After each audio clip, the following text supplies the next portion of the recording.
The lobby lights were harsh and cold, not just in temperature, but in tone. They bounced off marble floors and gold accents, creating a sterile, almost surgical atmosphere. A security guard's voice echoed through the air like a gavel slamming down in a courtroom. "Ma'am, I'm going to have to ask you to leave." Now, the crowd parted.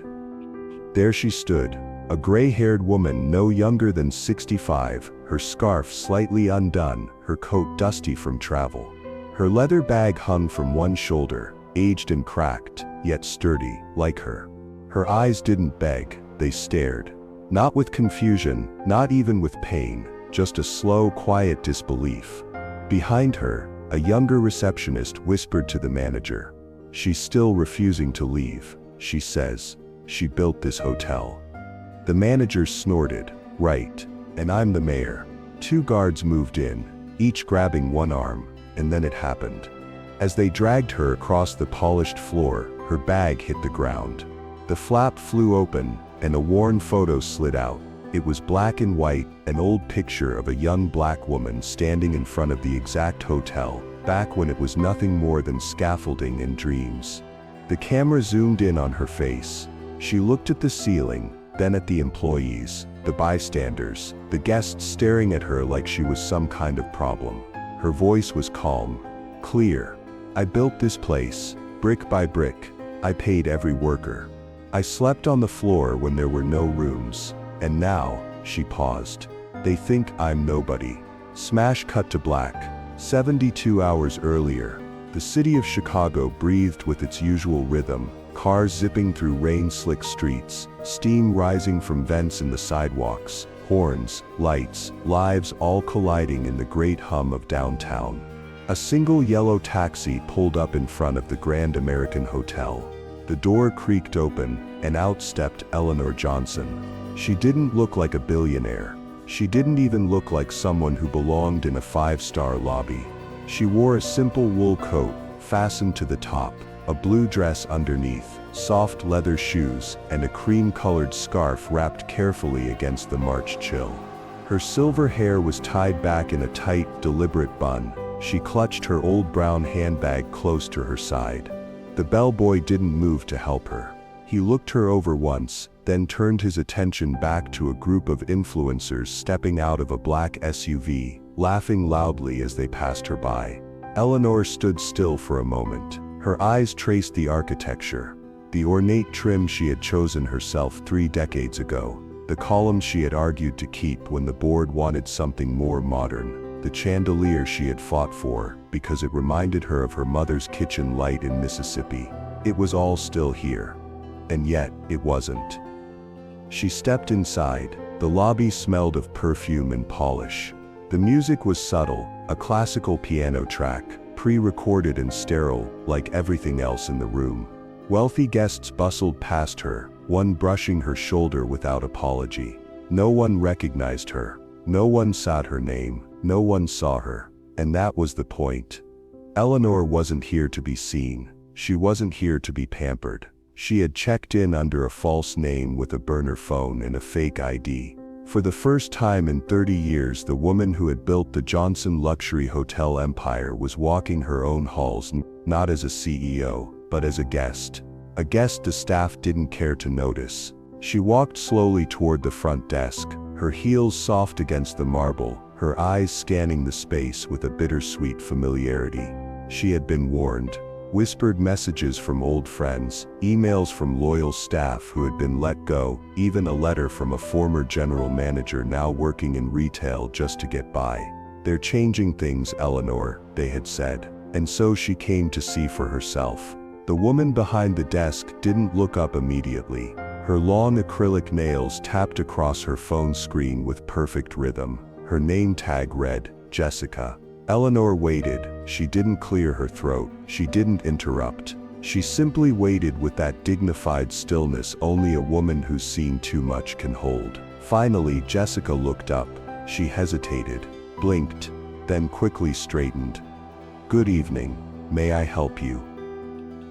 "I have a reservation under the name Marie Langston." Jessica checked the screen, her fingers tapping at full speed, then her brow furrowed.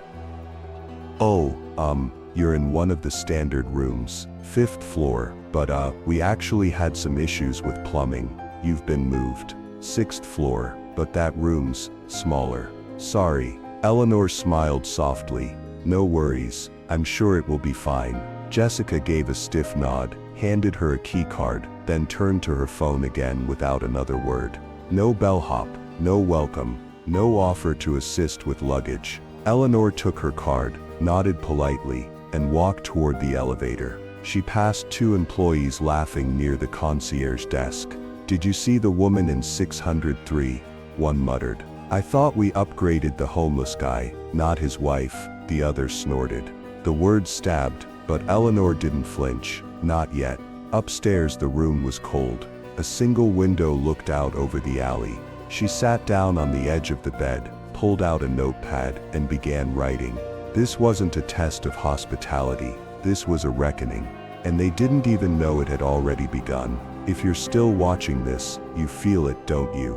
That tightening in your chest, that sense of unfairness, the need to know what happens next. Then don't look away. And if you believe people should never be judged by how they look, then take a second to hit like and comment the number 9. That tells us you're with us, because trust me, it only gets worse from here. And she hasn't even shown them who she really is yet. The 6th floor hallway was narrow, dimly lit, and eerily quiet. The walls, once painted in rich warm tones, now wore a tired shade of beige that peeled at the corners. Eleanor inserted her key card and stepped inside the room. It was smaller than she remembered, much smaller. A single lamp flickered beside the bed, and a thin gray blanket sat folded stiffly at the end. The windows were fogged, and when she tried to open one for air, it screeched in protest. A rust-colored stain near the vent caught her eye, and the bathroom mirror was chipped at the corner. She sat down slowly. Not because she was tired, but because this was it. This was how they now treated their own guests. No grace, no elegance, no warmth, just processed bodies in beds, sold at a premium. She took out her notepad again, flipped to a blank page, and began to write. Room 614. Dirty vent, no greeting at check-in. 0 guest engagement. Mockery from staff. She paused, then added no soul left. The next morning, Eleanor woke early. She dressed with care, a soft blue blouse, beige slacks, and low-heeled shoes. She walked to the lobby restaurant just as it opened. The smell of burnt coffee drifted through the air as staff rushed past her, not one offering a smile. She waited to be seated. No one came. After 5 minutes, she walked herself to an empty table by the window. A young man in a server's apron noticed and approached. His name tag read Louis. "Good morning, ma'am. I didn't see you come in. Can I get you started with coffee?" Eleanor nodded. "Yes, thank you, Louis." He returned with a fresh cup, not the burnt batch.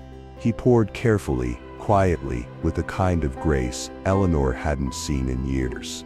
"You're not like the others," she said softly. Louis gave a nervous chuckle. "I'm just doing my best. Some of the others, well, they think a fancy hotel means fancy attitude." Eleanor smiled, a real one. "Keep doing your best. It matters." He paused for a second, then leaned in slightly. "If I may, they've been acting strange lately. Like something big is coming. They're paranoid. Especially the manager." Eleanor looked out the window, stirring her coffee. Sometimes fear is just the beginning of truth. By mid-morning, she wandered the halls of the hotel, pretending to admire the decor. But her eyes were focused. Sharp. She passed a maintenance closet where 2 housekeepers whispered about being forced to clean double shifts. One of them said she'd been denied sick leave after a medical emergency. They said I looked fine, that I wasn't elegant enough to call out. The words burned into Eleanor's mind. She turned a corner and spotted Jessica, the same front desk receptionist from the night before, laughing with another staff member near the executive elevator. "She's still here," Jessica whispered. Her friend giggled.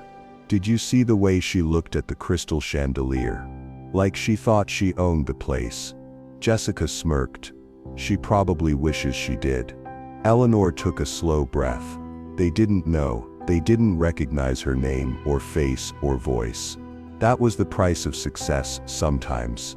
You climb so high that the next generation forgets who held the ladder steady. Back in her room, Eleanor opened her suitcase. Inside was more than clothes. A small black leather case sat beneath her folded scarf. She opened it and pulled out a set of tiny wireless cameras, ones developed by her tech partner for internal security reviews. She placed one in the hallway vent outside her room. Another tucked discreetly beneath the concierge desk in the lobby. One more behind a fake outlet cover in the staff break room. She wasn't just taking notes anymore, she was building a case. By noon, she had already documented a disturbing pattern: dismissive behavior toward non-white guests, loud complaints about low-tier customers, and one staff member telling another that a black family should have booked somewhere more budget-friendly. It wasn't just rude, it was systemic. That night, Eleanor took the service elevator to the basement level. Few guests even knew it existed. Down here, old archives were kept. She remembered storing blueprints, contracts, and files when she first opened the hotel, and the door still had the same access code. She punched it in. Inside, dust floated through the air like silent snowfall. Boxes were stacked high, papers yellowing with time. But she wasn't here for memories. She was here for records. She pulled out the employee roster, cross-checked it with recent complaints she had quietly gathered through private email. There they were: patterns. Guests of color receiving worse rooms. Elderly guests overcharged for basic services. Tips redirected. False maintenance charges. Staff incentives for promoting upgrades to preferred profiles. Eleanor's hands trembled, not from age, but from rage. The quiet kind. The kind that simmers under skin. That waits. She returned to her room just after midnight. Luis was cleaning the hallway carpets. "You shouldn't be out this late, ma'am," he said, surprised. "I couldn't sleep," Eleanor replied. "Too many things to think about." Luis hesitated, then asked quietly, "You're not really here as a guest, are you?" She looked him in the eye. And for the first time since arriving, she didn't lie. "No. I'm here because I needed to see the truth with my own eyes." Luis nodded. He didn't press. He just whispered, "Then I hope you're ready. Because this place, it's not what it used to be." Eleanor looked down the hallway, past the fake flowers and gold trim, past the layers of wealth and polish and pretend smiles. "I know," she said, and tomorrow she would start peeling it all back. Layer by layer, lie by lie. Are you still here? Still watching? Then you know it too. You feel it rising, something's about to snap, and when it does, nothing will be the same. If you're ready for that moment, if you believe in justice wrapped in silence, tap like now, and comment the number 9. That's how we'll know you're ready for the truth. Because Eleanor, she's just getting started. The morning sun filtered weakly through Eleanor's window, casting narrow beams across the wrinkled pages of her notebook. She hadn't slept much. Her mind wasn't tired though, her heart was. And soon, it would be heavier. She slipped her recorder into the inner pocket of her cardigan and walked to the elevator, unnoticed once again. The staff lounge sat hidden past the west corridor, behind an employees-only door that Eleanor had designed herself decades ago. Back then, she insisted the space feel warm, inviting, like a break room where staff could breathe, not hide. But now, it smelled like reheated food, disinfectant, and burnt ambition. Through the barely cracked door, she listened. Jessica's voice. "You have to fake it for the cameras, you know. Smile for the white couples, don't engage too much with the rest. Especially the old ones, they always complain and tip cheap." Someone laughed. Michael, the manager. "Trust me, those seniors are just here to relive their glory days. Waste of premium real estate." Laughter again. Louder. Another voice chimed in. "That black lady? Still here. Creepy, right? She keeps looking at the walls like they're her kids or something." Eleanor's hand gripped the recorder tighter. She should have stormed in. She should have screamed. But she didn't. Because fury fades. Proof lasts. She stepped back, silently, and made her way toward the lobby. Her feet moved slowly now, not from exhaustion, but from the weight of knowing, of hearing what she already feared was true. But the rot didn't stop there. That afternoon, Luis met her by the linen closet. He looked around before whispering, "There's something you should see." He led her down a service hall to a locked file cabinet near the utility office. From his pocket, he pulled a small silver key. "They changed the cleaning policy last month," he said. "Said it was for efficiency. But look." He opened the drawer and pulled out a form labeled Guest Category Guidelines. Eleanor read silently. Column A, Priority Guests. Column B, Standard. Column C, Discretionary Response. Next to each column were handwritten notes. Column C included guests flagged for over 65, non-ideal presentation, language barrier, and unverified reservation origin. Her stomach turned. "Is this real?" she asked, though she already knew. Luis nodded.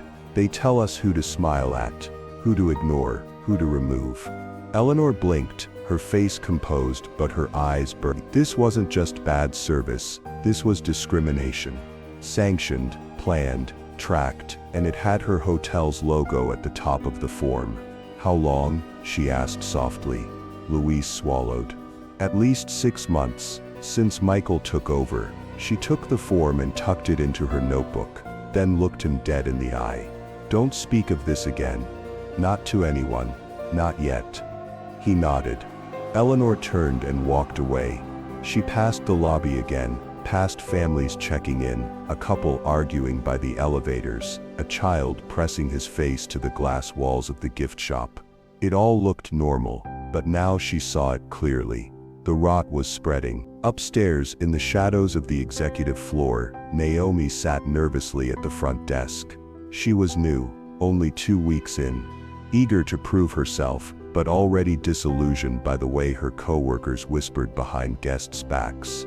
She glanced up and saw Eleanor walking through the hallway, quiet and slow, her eyes taking in every detail. Naomi hesitated, then stood. "Ma'am," she said gently. "Do you need any help?" Eleanor smiled, tired but kind. "No, dear. I'm just watching." Naomi looked around. "You shouldn't be on this floor. It's for executive guests." "I know." Naomi hesitated again. Something about this woman felt different, familiar even. "You used to work here, didn't you?" Eleanor nodded once. Naomi swallowed. "It used to feel warm. My mom used to bring me here to look at the fountain. She said it was the only place in the city that made her feel safe." Eleanor looked at the fountain in the distance. The water no longer danced the way it used to. It just fell. Mechanically. "What happened to it?" Eleanor asked. Naomi shrugged. "Budget cuts, I guess. They said it wasn't modern enough." Eleanor's lips parted as if to speak, but she stopped herself. Instead, she reached into her coat and handed Naomi a folded piece of paper. Naomi opened it slowly. It was a photograph. Faded. Old. A younger version of the woman before her, smiling, covered in cement dust, standing with a team of construction workers. Naomi looked up, eyes wide. "Is that you?" Eleanor nodded again. Naomi's hand trembled slightly. "You built this place?" "I did. A long time ago." Naomi blinked hard, her breath catching in her throat. "Why didn't you say anything?"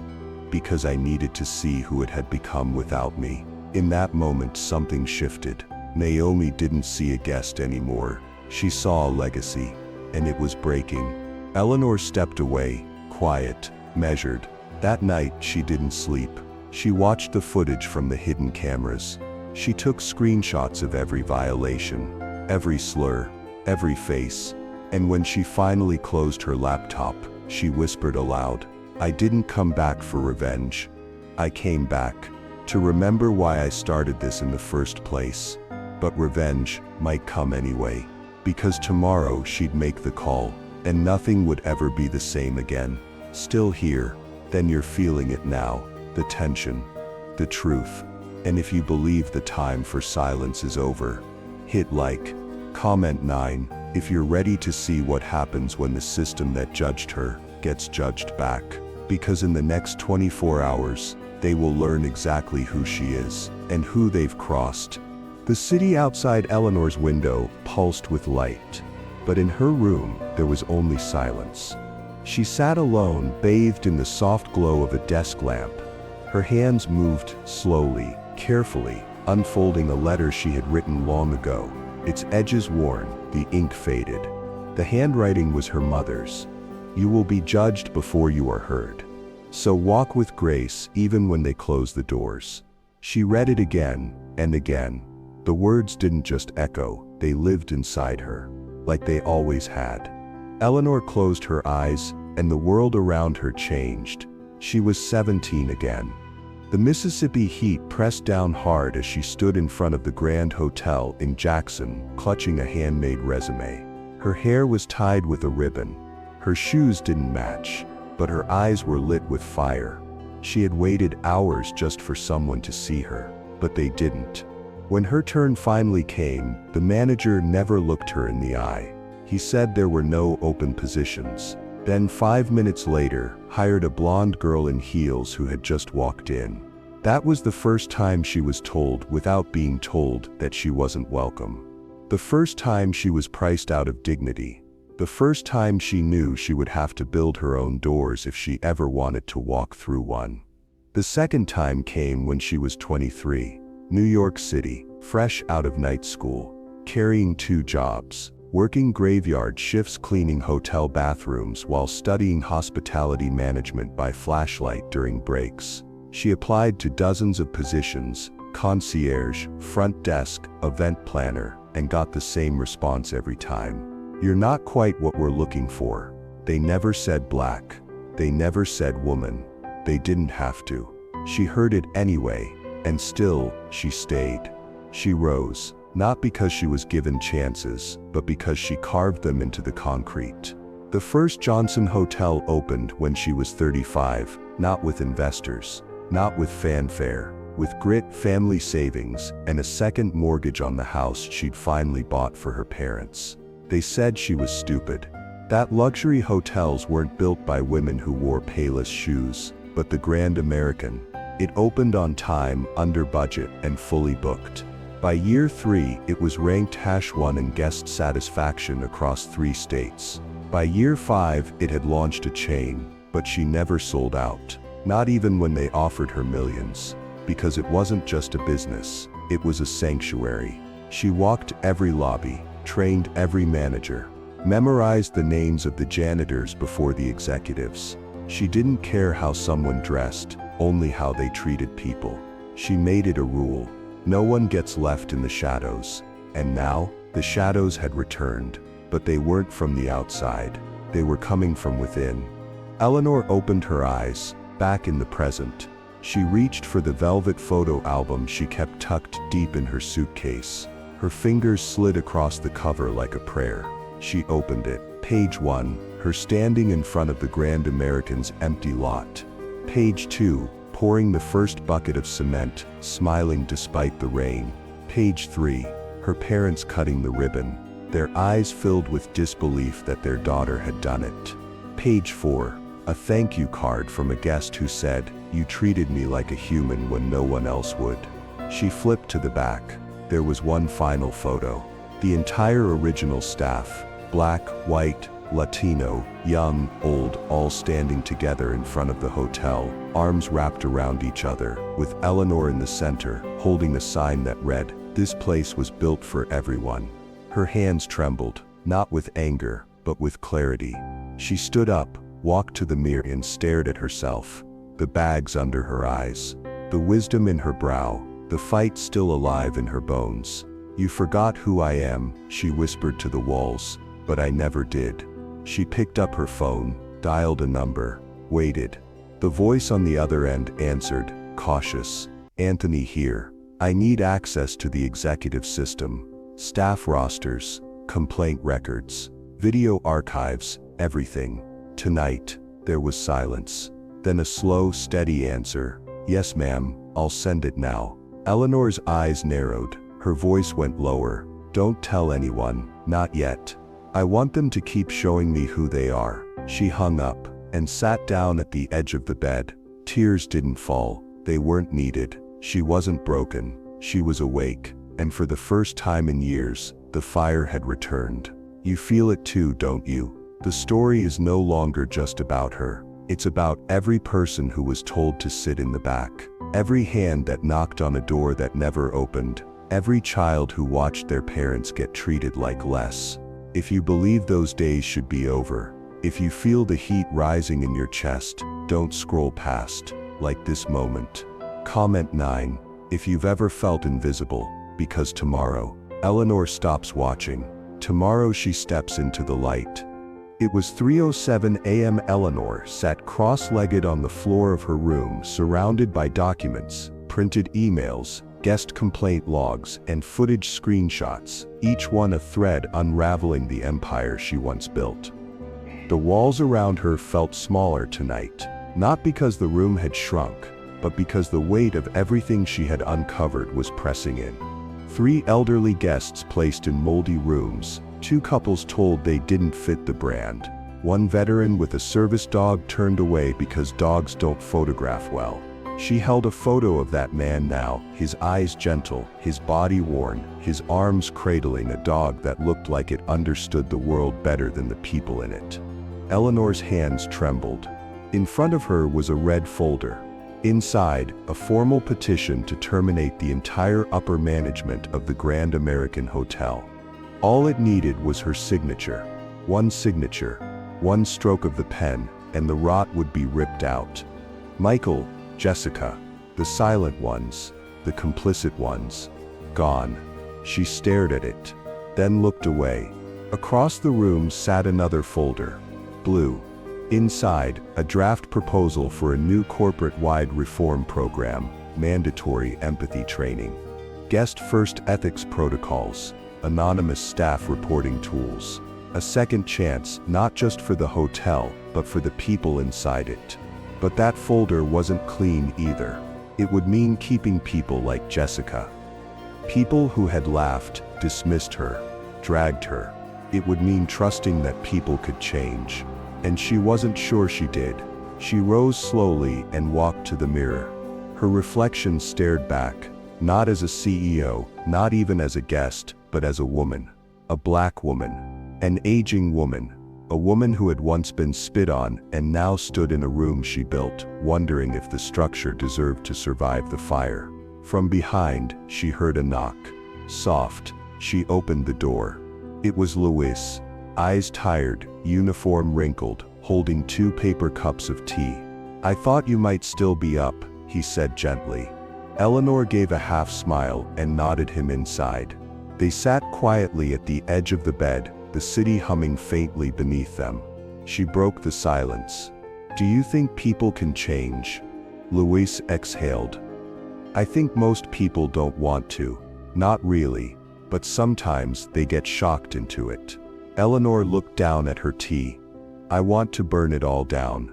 Every polished lie, every fake smile, every system that protects the powerful." He nodded slowly. "I get that." She continued, her voice lower now. "But if I do, the good ones get buried too. You, Naomi. The ones who are trying." Luis didn't speak right away. He just let her talk. "I spent 30 years building this place as a refuge. And now it feels like a weapon." He looked at her. "Then take it back." That stopped her. "Don't walk away," he said. "Don't nuke it. Reclaim it. Retrain it. Remind it." She turned to him, the corners of her eyes wet. "Even if they don't deserve it." Luis gave a sad smile. "Sometimes mercy is for the one giving it." The silence between them stretched like a thread. Then Eleanor stood, walked across the room, picked up both folders, red in one hand, blue in the other. And she stared at them. The red one was clean, sharp, final. The blue one was messy, complicated, risky. She walked to the trash can, paused, then placed the red folder gently inside. She kept the blue, because rage changes nothing. But vision can change everything. Still watching. Then you know what she chose. And maybe you've been there too. Standing at the line between justice and vengeance. If you've ever faced that choice, if you believe second chances can rebuild broken places, hit like and comment 9. So we know you're with us, because tomorrow, she's not bringing anger, she's bringing accountability. The lobby of the Grand American buzzed with quiet tension. It was just after 8 a.m., but something felt different. The staff moved stiffly. Naomi stood behind the front desk, glancing nervously at the clock. Luis was already on the floor, polishing brass fixtures with more urgency than usual. The elevators chimed more frequently now, but the guests inside didn't linger. They moved quickly, sensing the shift in energy. Upstairs, the executive boardroom sat freshly prepared. Coffee was brewed. Notepads laid out. The morning's agenda posted on a large screen at the front of the room. Staff review. Performance discussion. Special guest. The last item blinked in pale gray font. Jessica Carter adjusted her blazer in the mirror. This was her day. She was told by Michael that if she played her cards right, if she impressed the upper board, she might be promoted to floor supervisor. She rehearsed her smile, practiced her welcome line, and made sure her nails were perfect. Michael stood beside her, arms crossed, smug. No nerves, he said. We'll look professional, make the guests feel elite, and if anyone mentions that weird old lady from earlier in the week, we play dumb. Jessica nodded. Then the call came. Boardroom now. They both turned. The HR director's face was tight, no expression, just instructions.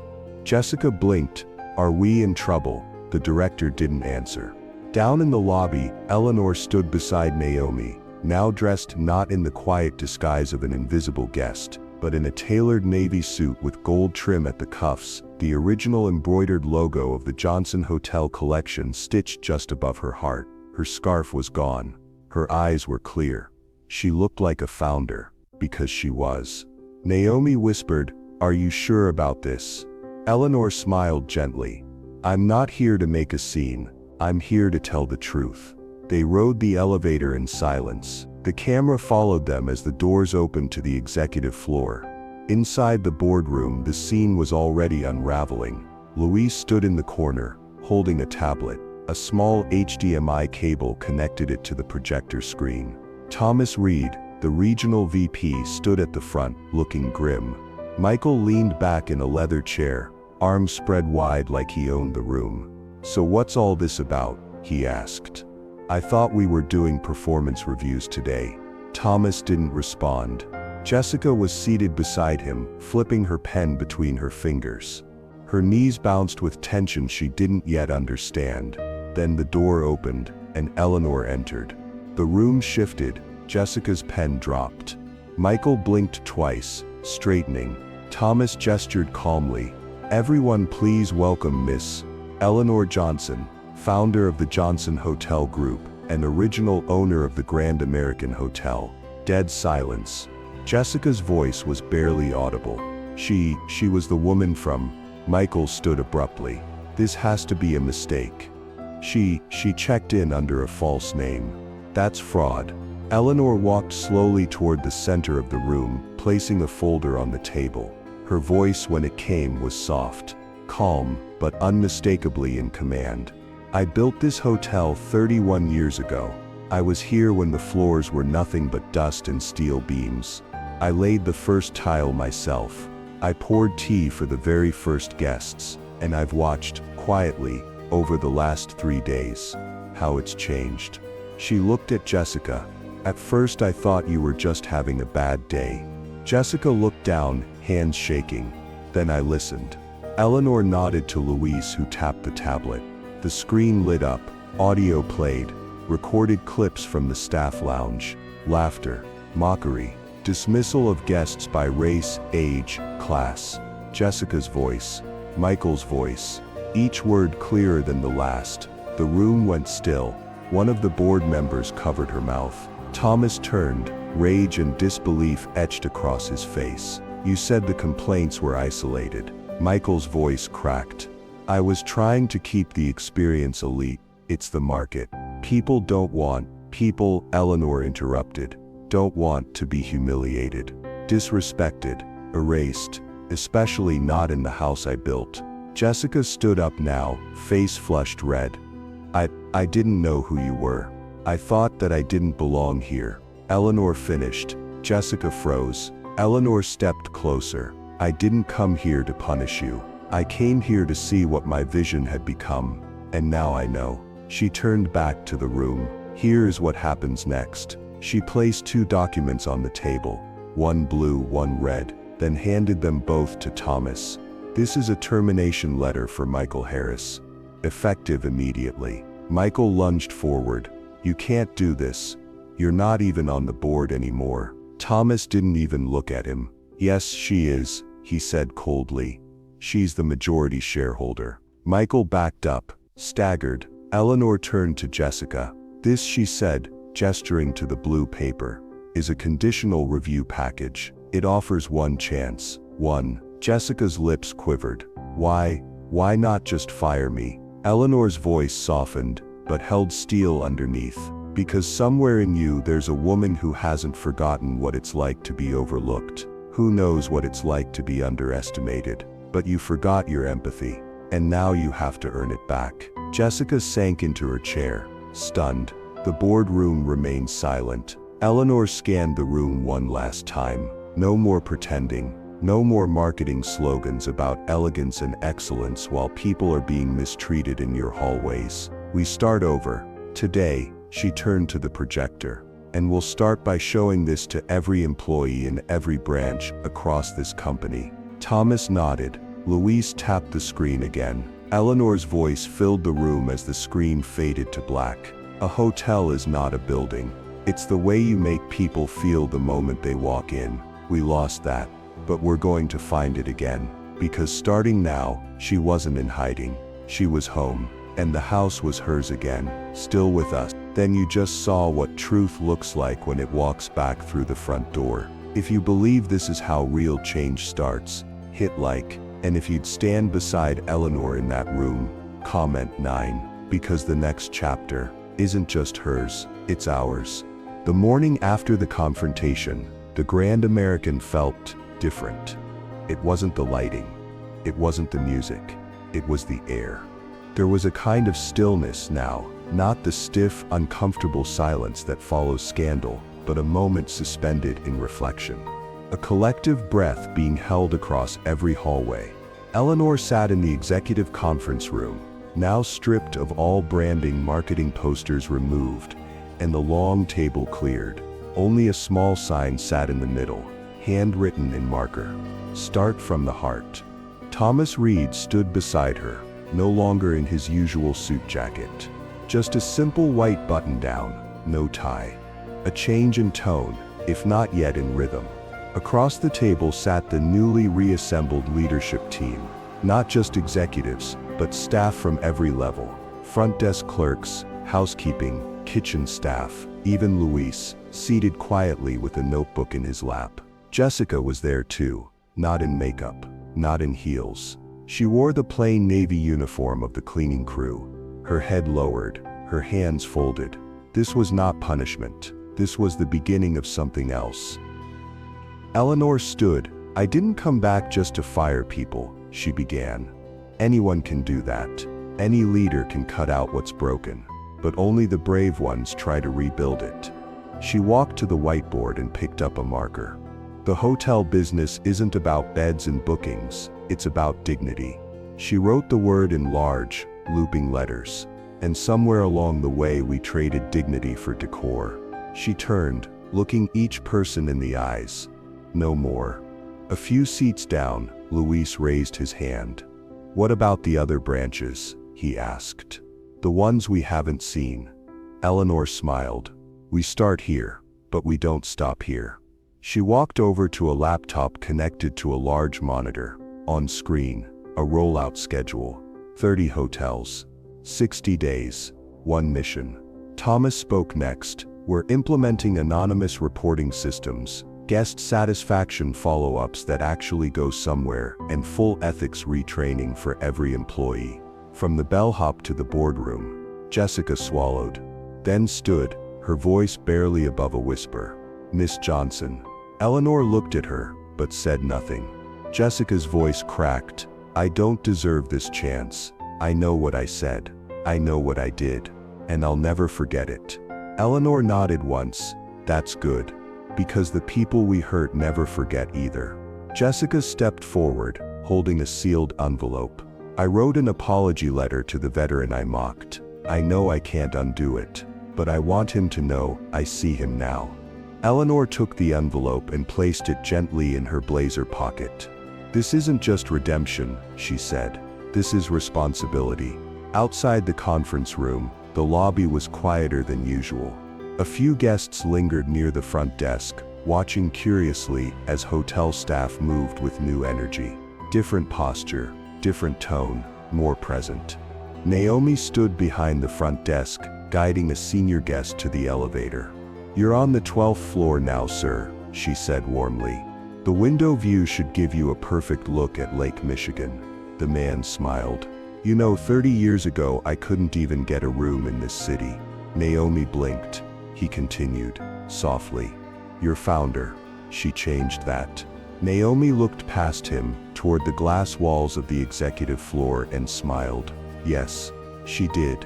Back upstairs, Eleanor walked alone into her old office, the one she hadn't stepped inside in over a decade. Dust floated in the sunlight. The furniture had changed. The air still remembered her. She sat behind the desk and opened the drawer. Inside was a photo of her and her parents, taken the day of the hotel's grand opening. They looked so young, so proud. And now, she could be again. Her phone buzzed. A message from corporate board has voted. Full control of reform project granted. Name it. She stared at the screen for a moment, then typed back. Operation Second Key, because everyone deserves one. A second chance. A second key to the door they were once locked out of. Back downstairs, Luis and Naomi had just finished adjusting the old brass plaque that stood in the lobby. It now read, The Grand American Hotel, where every guest matters. And below it, in Eleanor's own handwriting, newly engraved, we don't judge by what you wear. We welcome who you are. Still with us? Then you've seen what happens when dignity wins. When mercy isn't weakness. When leadership doesn't shout, it listens. If that message means something to you, if you believe the world needs more places like this, go ahead and hit like. And if you believe in second chances, comment 9. Because this story, it's no longer just about Eleanor, it's about us, and what we build next. The sky over Chicago was soft and golden now, glowing with the quiet promise of a city that had survived another long day. Inside the Grand American, the lobby lights were warmer, the smiles more sincere, and the voices no longer filtered through forced politeness. Eleanor stood in the corner of the lobby, unnoticed by most, just how she liked it. She wasn't here for attention. She was here to say goodbye. Across the room, Jessica was helping an elderly couple with their bags. Her movements were gentler, now, her words more careful. She bent slightly to make eye contact, listened instead of rushed. It wasn't perfect, but it was real. Eleanor smiled. Luis approached from behind, holding something in his hand, a small white envelope. She asked me to give this to you, he said. Eleanor took the envelope and opened it slowly. Inside was a handwritten letter, neatly folded. It read, Dear Miss Johnson, you gave me something I didn't deserve a second chance, but I promise I'll spend the rest of my life earning it. Thank you for not walking away. And for teaching me that who we are is not measured by the mistakes we make, but by what we do after. Forever changed, Jessica. Eleanor held the letter close to her chest, then walked outside. A black car waited for her by the curb. As she stepped in, she looked one last time through the lobby's glass doors. Naomi stood behind the front desk, helping a group of students check in. Luis was placing a fresh vase of flowers near the guest elevators. Jessica caught Eleanor's gaze and lifted her hand in a small wave, not as an apology, but as a thank you. The car pulled away, and Eleanor leaned back, the letter still in her hand. The city blurred past her window, streets she once walked alone, doors that were once shut tight, people who once looked through her, as if she didn't exist, but not anymore. Not today, not ever again. She opened her notebook, the one she'd filled with names, moments, violations, truths, and on the final page she wrote just 2 words: "We begin." The screen fades to black, her voice returns, one final time. Never let the judgment of others become the definition of your worth. You don't need to raise your voice to be heard. You don't need to wear power to have it. Know who you are, stand where they tried to push you away, and never stop opening doors for those still outside. Now it's your turn. Have you ever been underestimated, ignored, judged before you could speak? Then this story is for you, and if you're still here, if this touched something inside you, take a moment to make sure this message travels further. Hit like, share this video with someone who needs to hear it. And if you've ever felt invisible, if you've ever been denied because of how you looked, how old you were, or where you came from, comment 9 below. Let's see how many of us there really are, because the more we speak, the less they'll be able to ignore us. We'll see you in the next story. 6 weeks later, a small hotel in Detroit. Modest, clean, family-run. The front desk clerk, a young man named Jordan, flips through a guest complaint log. His manager storms out of the office behind him, red-faced, frustrated. "She didn't look like a VIP. What was I supposed to do?" Jordan stays quiet. The manager slams the binder shut. People need to stop acting like appearance doesn't matter in this business. Just then, the front door chimes. An older black woman steps in, cane in hand, smile soft but guarded. Her clothes are simple, her posture proud. The manager whispers, "Handle her." "I'm not in the mood." Jordan walks to the woman and smiles. "Welcome, ma'am. May I take your bag? Would you like a glass of water?" She's surprised. "No one's asked me that in a long time," she says. Jordan gestures to a new sign behind the desk. It's handwritten on parchment paper, framed in dark oak. "We don't judge by what you wear. We welcome who you are." She stares at it. "Where did you get that?" Jordan smiles. "New training policy. Just rolled out. Came from corporate. Some big new program called." He checks the memo on the counter. "Operation Second Key." The woman's hand slowly moves to her heart. She nods, quietly, and for the first time in years, she feels home. Cut to black. A single line appears on screen. "You never know who you're opening the door for." Then, inspired by a true kind of story, soft piano plays. Fade out.